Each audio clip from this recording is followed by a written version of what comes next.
Estamos en la denominación de origen Toro, una de las regiones históricas más importantes en la elaboración de vinos tintos en España. Contamos con algunos de los viñedos más antiguos del mundo. Hay viñedos centenarios, muchísimos viñedos centenarios, y sobre todo, casi todo el viñedo de más de 25 años es un viñedo en pie franco. Es un viñedo que se injertó. Es una peculiaridad muy importante porque ha mantenido una genética viva, lo cual no ha ocurrido en casi ninguna otra región del mundo. Soy Manu Fariña, tercera generación de Bodegas Fariña elaborando vino.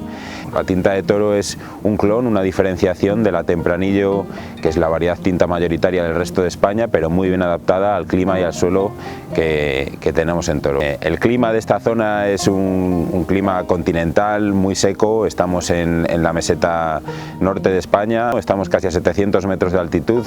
Los viñedos se cultivan entre los 620 y un poco más de los 800 metros de altitud en Toro. Eso quiere decir que, bueno, pues que la madurez es muy lenta, es muy larga, lo cual ayuda a que todos los parámetros de la uva se maduren correctamente. Si pudiéramos ver las hojas de la tinta de Toro y las comparáramos con la Tempranillo, que es la uva con la que se puede comparar, es la misma variedad pero un clon diferente, una adaptación a esa Tempranillo, son unas hojas más pequeñitas, con menos estomas en el envés para evitar la deshidratación, y sobre todo son unos racimos más pequeñitos, más abiertos, más sueltos, y unas uvas más pequeñitas. Esto todo son las adaptaciones que ha provocado el viticultor en la selección genética que ha hecho de la Tempranillo, y por lo que ha hecho que sobreviva aquí la tinta de Toro también, ¿no? Esa uva tan pequeñita es más concentrada, pero sobre todo es más pequeñita por el sol tan intenso que tenemos aquí, y porque la piel es más gorda, es más gruesa, para evitar la deshidratación. Estamos en un suelo muy arenoso, muy pedregoso, son suelos que vienen de aluvión, del río Duero. Esto es una arena más fina, pero vemos en la superficie que hay arena más gruesa, que es la mayoría, ¿no?, que va percolando la más fina, y luego vemos estos pequeños cantos que, dependiendo del viñedo, hay más o menos, ¿no?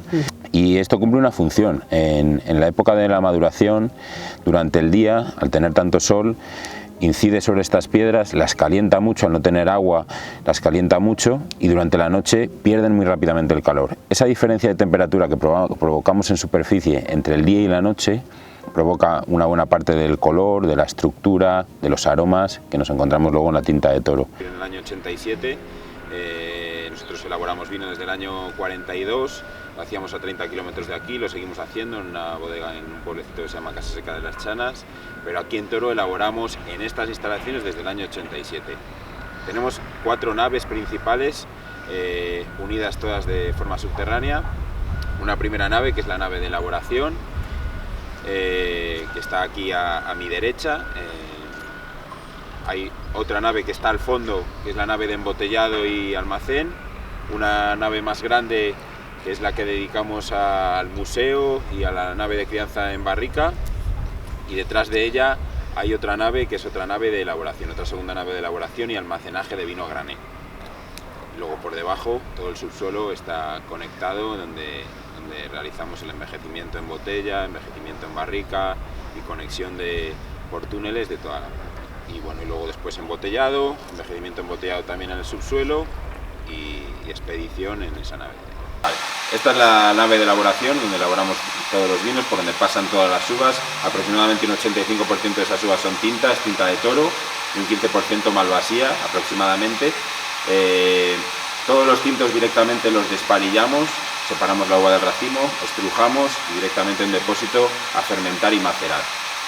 Y en los blancos lo que hacemos es despalillamos, enfriamos a 8 o 10 grados, las pasamos por un depósito, los dejamos macerar durante 8 o 10 horas, que extraigan todos los aromas de la piel de la malvasía, y luego lo llevamos a prensar, extraemos el mosto, y ese mosto es el que se fermenta.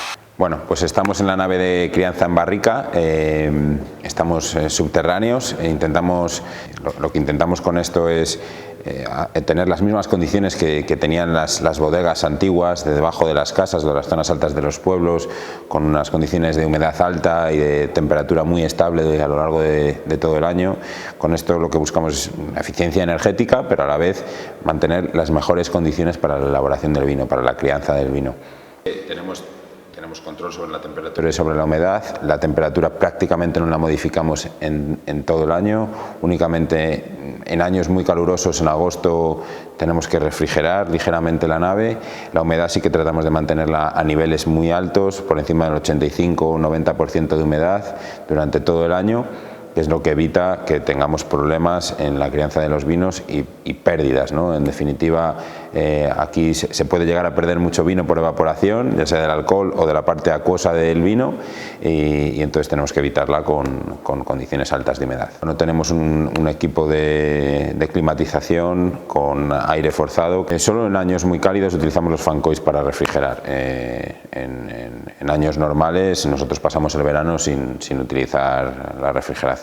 Nosotros queremos mantener siempre la temperatura entre los 13, 12, 13 y máximo 18 grados de temperatura. Tenemos humidificadores y automáticamente, cuando baja de un cierto nivel, aplican vapor de agua que colabora al aumento de la humedad relativa del aire. Esta es la zona de envejecimiento en botella, de crianza en botella. Es un proceso muy importante. Todos los vinos que pasan por barrica luego pasan por aquí. Tenemos una media de tiempo que es aproximadamente el doble de tiempo que han envejecido en barrica, los dejamos en botella antes de comercializarlos. Este es un proceso muy importante también para la redondez del vino. El vino de toro que utilizamos para envejecer suele ser vino con una cierta estructura, más la que le aporta la madera. Entonces aquí le aportamos la redondez, la suavidad. Los taninos que tiene el vino se redondean en este proceso. Y también es muy importante, estamos en el subsuelo, es muy importante mantener unas buenas condiciones de temperatura muy estables y de humedad, aunque no es tan importante la humedad tan alta como en las barricas, pero sí que la temperatura estable a lo largo del año es muy importante para que este proceso se haga de una forma homogénea. Bueno, una temperatura de en torno a entre 12 y 16 grados puede ser muy buena para la crianza, la temperatura, y una humedad por encima del 75, 80 hasta el 90% es una humedad buena para el mantenimiento del vino en las barricas. Yo creo que son dos variables que influyen mucho, se transforman en porcentajes altos de pérdida de vino, en lo que te descuidas un poco en un mal manejo tanto de humedad como de temperatura, sobre todo de humedad, pero la temperatura influye muy directamente cualitativamente en el vino, no tanto en qué valor, yo siempre digo, no es tanto en qué valor, si son 12 grados o 17 grados, que prefiero 12 porque todos los metabolismos están más ralentizados, prefiero 12 que 17, pero si fueran 17 que sean estables en el tiempo a lo largo del año. Influye cualitativamente en la evolución del vino y eso sí que es importante, una evolución lo más lenta posible y las menores pérdidas por evaporación. ¿Y la humedad, el que sea baja, influye algo en la calidad o no? Que la humedad sea baja, bueno, pues podemos tener más problemas porque tenemos más pérdidas en las barricas, porque haya barricas que tengan los niveles más bajos de los deseados, y si no estás atento, pues eso puede generar en que hay oxígeno en esa parte de la barrica, que vaya derivando en aumento de la acidez volátil, que es un avinagramiento, etcétera, etcétera. Los humidificadores los utilizamos más para mantener la humedad más alta.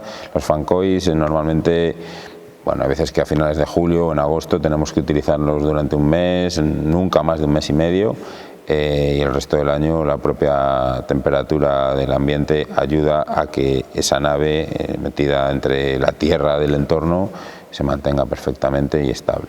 Yo creo que las subterráneas, desde luego, al menos por eficiencia energética, siempre son mejores. Y cuanta más estabilidad térmica tengamos, mejor.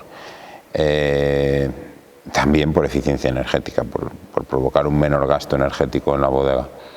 Y luego, pues ese contacto posiblemente con la tierra aporte esa humedad necesaria para que ese proceso se realice en las mejores condiciones. Pero bueno, eso sí que está más solucionado, ¿no? Nosotros tenemos un sistema que no está automatizado, podríamos automatizarlo, tenemos todo el sistema listo para automatizarse. Como casi no necesitamos aportes externos de humedad y de temperatura, lo tenemos manual y controlamos la temperatura y la humedad con un higrómetro y con unos termómetros y, bueno, y valoramos y decidimos. es muy importante que ahorremos energía. Eso es muy importante para nosotros. El mayor gasto energético que tenemos en la bodega es la fermentación del vino, y el segundo es el mantenimiento de todas esas instalaciones que necesitemos refrigerar, o en algún caso calentar, que normalmente no es así, pero normalmente refrigerar en verano, que puede ser una nave como la de crianza en botella o en barrica. Entonces, cuanto más evitemos ese aporte energético externo, mejor. Hemos pensado en fotovoltaica, por aprovechar la luz del sol que tenemos aquí, que nos sobra, desde luego. Y luego hay otro tipo de energía, que es la biomasa, que yo creo que las bodegas tenemos que pensar en él. Este es un lágrima, es un vino que hacemos con tinta de toro. Se llama lágrima porque solo utilizamos el vino de lágrima, que es el que sale por gravedad del depósito una vez se ha elaborado.